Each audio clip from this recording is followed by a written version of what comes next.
Hello everyone. हम अपनी first unit को कंटिन्यू कर रहे हैं। हमने फर्स्ट यूनिट के 2 टॉपिक्स को तो पहले वाली वीडियो में कवर कर लिए हैं और अब हम करेंगे जो अपने बचे हुए टॉपिक है उनको हम डिटेल में पढ़ेंगे। तो देख हमारे कौन कौन से टॉपिक है।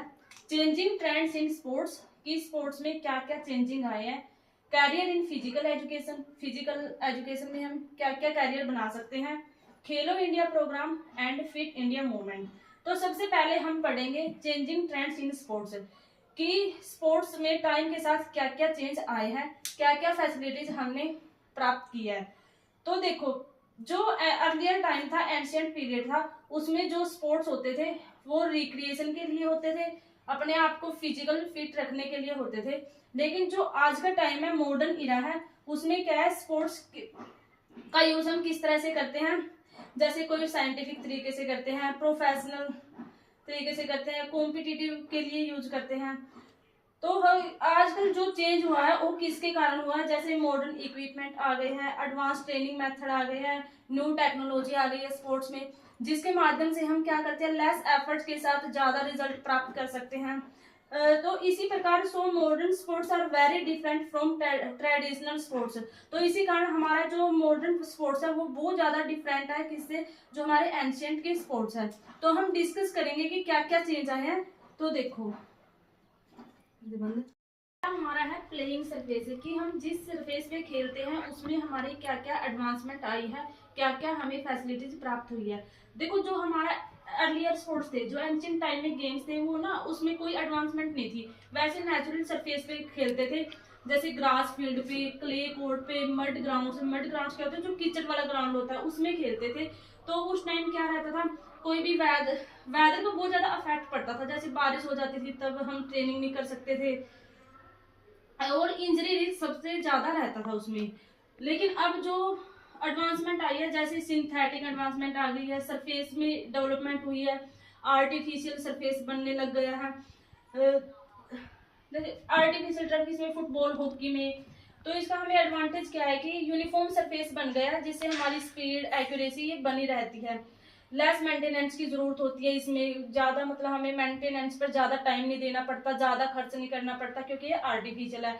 और ऑल टाइप वेदर यूजेबिलिटी, हर टाइप के वेदर में, चाहे बारिश हो, सर्दी हो, गर्मी हो, तो हम इस ट्रैक पे खेल सकते हैं। और सबसे ज्यादा फायदा है कि बेटर स्पीड और परफॉर्मेंस।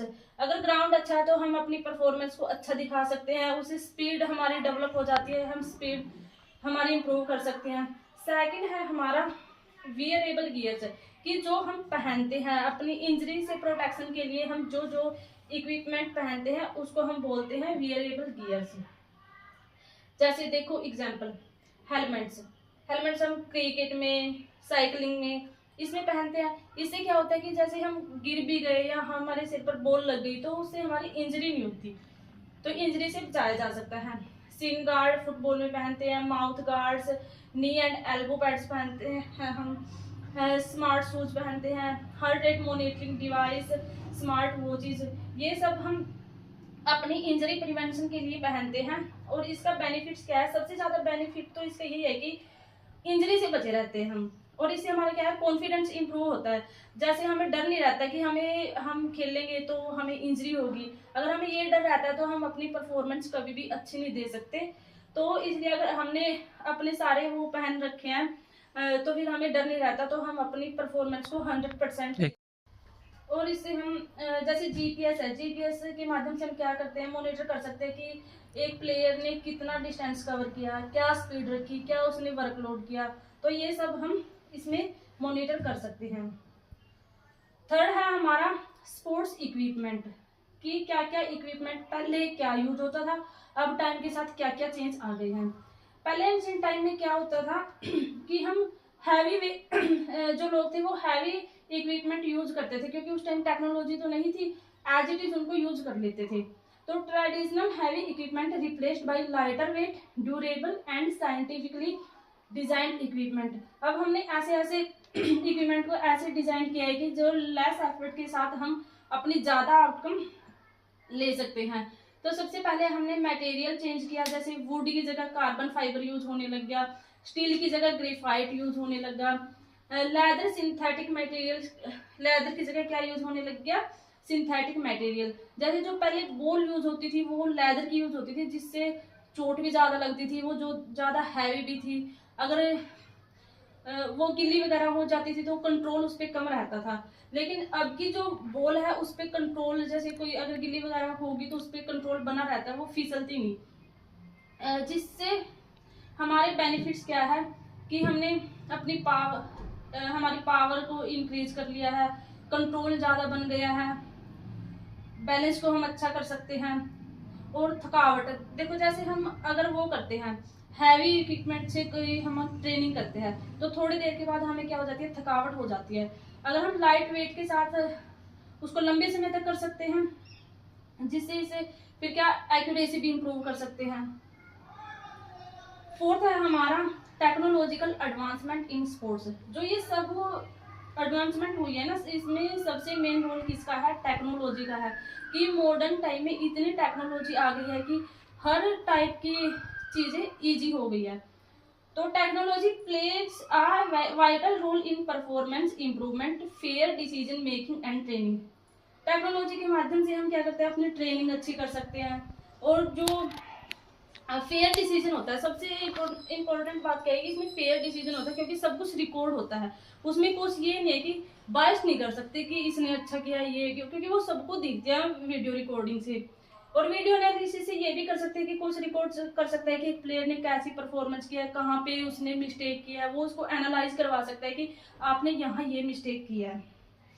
ठीक है, मोशन सेंसर्स, उसमें हर एक मूवमेंट को एनालाइज कर सकते हैं कि यहाँ पे ये मूवमेंट हुई है, मतलब बारीकी सी चीजों को हम देख सकते हैं।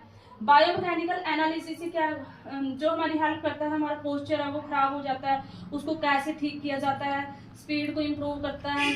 और स्किल की कि हमें कौन कौन सी अपने गेम में कौन कौन सी स्किल एंड टेक्निक यूज करनी है, इनके बारे में हमें पता लग जाता है। और बहुत सारी AI बेस्ड ट्रेनिंग एप्स आ गई है, जिसके माध्यम से हम पर्सनल ट्रेनिंग ले भी सकते हैं, किसी को दे भी सकते हैं। अपनी जो भी छोटी छोटी माइनर मिस्टेक्स होती है उनको हम इम्प्रूव कर सकते हैं। और बेनिफिट्स इसके क्या है कि हम अपनी स्किल को इम्प्रूव कर सकते हैं, टेक्निक को अच्छी कर सकते हैं, अपने कम टाइम में ज़्यादा रिजल्ट प्राप्त कर सकते हैं। और जो हम अपनी रॉन्ग प्रैक्टिस करते हैं उसको कम कर सकते हैं, अपनी परफॉर्मेंस को इम्प्रूव कर सकते हैं। ओवरऑल ये बोल लेना तो इसमें क्या है कि हम अपनी अनहैंड। हमारा नेक्स्ट टॉपिक है career options in physical education. कि फिजिकल एजुकेशन में किस फील्ड में हम अपना कैरियर बना सकते हैं। अगर वैसे ओवरऑल देखें तो इतने फील्ड है कि हम सोच भी नहीं सकते कि हर फील्ड में हम कैरियर बना सकते हैं। कुछ को हम यहाँ पे डिस्कस करेंगे, मेन जो हम देखते हैं।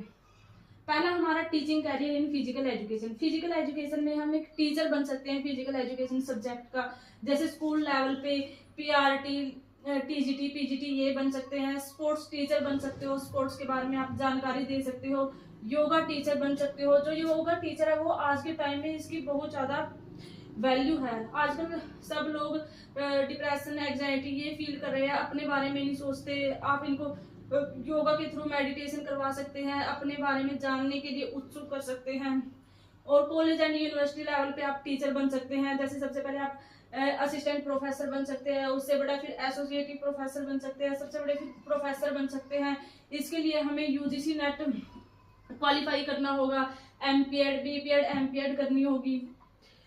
फिर सेकंड है कि हम कोचिंग एज ए कोच अपना कैरियर बना सकते हैं।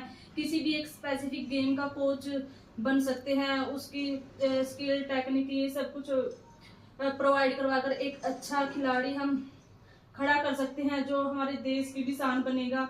इसके लिए हमें करना क्या होता है कि एक डिप्लोमा करना होता है NIS इंस्टीट्यूट से, जो कहाँ पे है, पटियाला में। वहां से हमें एक डिप्लोमा मिलता है, फिर हम कोच बन सकते हैं। थर्ड, हम फिटनेस एंड वेलनेस इंडस्ट्री में जा सकते हैं, जो आज की बहुत ज्यादा नीड है। किसी का पर्सनल ट्रेनर बन सकते हैं, जिम ट्रेनर बन सकते हैं। आज के टाइम में जो ट्रेंड में चला हुआ है जिम ट्रेनर, किसी भी व्यक्ति को हम फिट बना सकते हैं, उनको गाइडलाइन दे सकते हैं। ऑनलाइन फिटनेस कोच बन सकते हैं, ऑनलाइन हम ट्रेनिंग प्रोवाइड करवा सकते हैं किसी को। फोर्थ टाइप है कि हम परफॉर्मेंस से रिलेटेड कैरियर बना सकते हैं, जैसे एक प्लेयर बनना, ऑफिसर्स बनना, कि कैसे जैसे कोई टूर्नामेंट हम करवाते हैं उसके लिए ऑफिशियल्स की जरूरत होती है, वो बन सकते हैं। फिर हम अब कम्युनिकेशन में अपना कैरियर बना सकते हैं, जैसे आज के टाइम में टेलीविजन, रेडियो, न्यूज़पेपर पे है कोई भी स्पोर्ट्स से रिलेटेड न्यूज़ दिखानी हो, उसके बारे में बताना हो, वो बन सकते हैं। किसी की बायोग्राफी लिखनी हो, बुक राइटर बन सकते हैं। स्पोर्ट्स फोटोग्राफी, आज के टाइम में फोटोग्राफी का बहुत वो है, स्पोर्ट्स फोटोग्राफी के उसमें अपना करियर बना सकते हैं। मैनेजर बन सकते हैं स्पोर्ट्स फील्ड में। फिर हम स्पोर्ट्स साइकोलॉजिस्ट बन सकते हैं। इसमें क्या है कि जैसे इसमें क्या जो साइकोलॉजिस्ट है वो एथलीट्स के अंदर क्या इंप्रूव करता है, मेंटल स्ट्रेंथ, मोटिवेशन, परफॉर्मेंस। कि जैसे कोई एक खिलाड़ी है, एक टाइम वो हार गया तो उसको उठना बहुत मुश्किल हो जाता है, उसको हम मोटिवेट कर सकते हैं, उसको एग्जाइटी, स्ट्रेस, फ्रस्ट्रेशन को कैसे ओवरकम किया जाता है इसके बारे में जानकारी दे सकते हैं। तो इस फील्ड में भी हम अपना कैरियर बना सकते हैं। 8th है कि हम स्पोर्ट्स न्यूट्रिशनिस्ट बन सकते हैं, जो आज की डिमांड है। जैसे कुछ प्लेयर्स को ये नहीं पता था कि कब क्या लेना है, कैसे डाइट प्लान बनाना है, सब अपना डाइट प्लान मांगते हैं, तो उसके बारे में नॉलेज लेके सब कुछ वो करके हम ये बन सकते हैं। हम एथलीट को गाइड कर सकते हैं प्रॉपर डाइट के बारे में, न्यूट्रिशन के बारे में, कि ताकि हमारी उससे परफॉर्मेंस इंक्रीज हो जाए। और लास्ट बट नॉट लीस्ट, इसमें स्पोर्ट्स फिजियोथेरेपिस्ट बन सकते हैं। जैसे खेलते टाइम किसी को कोई इंजरी हो जाती है, उसको कैसे कवर करना है, उसको कवर करेंगे, कवर करने के तरीके बताएंगे, ताकि उससे क्या हो जाए, फिजिकल जो मूवमेंट है वो जल्दी से इम्प्रूव हो जाए। तो हमारा इस यूनिट का लास्ट टॉपिक है, वो है Khelo India programme and fit India movement. सबसे पहले हम करेंगे Khelo India programme. Khelo India programme है वो लॉन्च हुआ था 2017 एंड 18 को। किसके द्वारा? Ministry of sports and youth affairs. इसका मेन ऑब्जेक्टिव क्या था कि जो हमारे स्पोर्ट्स कल्चर है, जो हमारे सांस्कृतिक गेम है, उनको रिवाइव करना, उनको दोबारा से पुनर्जीवित करना। क्योंकि आज के टाइम में मॉडर्न इरा में जो पिछले हमारे सांस्कृतिक गेम है उनको भूलते जा रहे हैं। तो हमारी सरकार का यही मेन मोटिव था कि उनको दोबारा से रिवाइव करे, ताकि उससे क्या हो, हर इंसान में फिजिकल फिटनेस इंप्रूव हो। इसने फिर क्या, इसका और मोटिव था प्रोमोट इंडिजिनियस गेम, जितने भी हमारे भारतीय गेम है उनको प्रमोट करना, और साथ ही साथ एनहांस वीमेंस पार्टिसिपेशन, जो लेडीज की पार्टिसिपेशन है उनको एनहांस करना। फिर इसने 12 वर्टिकल्स बताया, सेम यही है, तो हम एक बार रीड कर लेते हैं। Playfield development, second community coaching development, third है हमारा develop state level Khelo India centres, fourth है एनुअल स्पोर्ट्स कॉम्पिटिशंस, फिफ्थ है talent search and development, sixth है upgradation and utilisation of sports infrastructure, seventh है support to national and regional sports academics, eighth है हमारा physical fitness of school going children, ninth है sports for women, tenth है promotion of sports among specially abled persons, 11th है sports for peace and development, 12th है promotion of indigenous games। मतलब overall यही है कि इसने मतलब जो हमारे इंडियन गेम्स है उनको प्रमोट किया है, उनके इंफ्रास्ट्रक्चर को, कि ताकि हमें शांति हो, इनको डेवलप किया है। फिर नेक्स्ट है हमारा fit India movement. Fit India movement है, उसको भी इंडिया में लॉन्च किया था इंडियन सरकार ने। वो कब लॉन्च हुआ था? 29 अगस्त 2019 को। किसके द्वारा किया गया था? जो हमारे प्राइम मिनिस्टर ऑफ इंडिया हैं, वो कौन है? श्री नरेंद्र सिंह मोदी द्वारा किया था। कहाँ पे? न्यू दिल्ली में एट इंदिरा गांधी स्टेडियम में किया था। और उस दिन एक ओकेजन था, वो क्या था कि बर्थ एनिवर्सरी थी किसकी? मेजर ध्यानचंद की, जो क्या थे? हॉकी प्लेयर थे। उनको लीजेंड ऑफ हॉकी प्लेयर भी बोला जाता है। इसका भी मेन ऑब्जेक्टिव यही था कि जो लोग हैं उसको फिजिकल एक्टिविटीज की ओर अग्रसर करे, उनको अनकरेज करे कि वो फिजिकल एक्टिविटी में इन्वॉल्व हो। क्योंकि आज के टाइम में मॉडर्न इरा इतना आ गया है कि टेक्नोलॉजी इतनी आ गई है कि हर काम हम बैठे बैठे करने लग गए हैं, जिससे हमें ओबेसिटी वगैरह एंड अदर जो भी डिजीज है उनका सामना करना पड़ रहा है। इस करके सरकार ने ये कदम उठाए इसका लोगो क्या है, 4 एशियाटिक लायंस है, जिसका मीन्स है power, courage, confidence and pride. और इसमें कुछ स्लोगन्स भी दिए हैं, जैसे if the body is fit the mind is hit, fit India hit India, healthy people healthy family healthy society. जब हम खुद स्वस्थ रहेंगे तभी हम अपनी फैमिली को स्वस्थ रख सकेंगे और फिर हम